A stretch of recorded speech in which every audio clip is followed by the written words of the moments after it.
జ్ఞానము సంపాదించిన వాడు ధన్యుడు. వివేచన కలిగిన నరుడు ధన్యుడు. వెండి సంపాదించుట కంటే జ్ఞానము సంపాదించుట మేలు. అపరంజి సంపాదించుట కంటే జ్ఞాన లాభము నొందుట మేలు.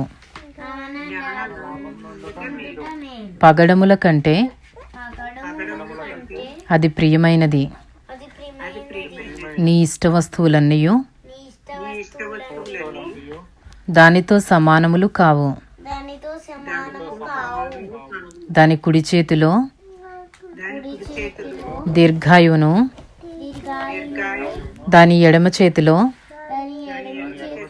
ధన ఘనతలను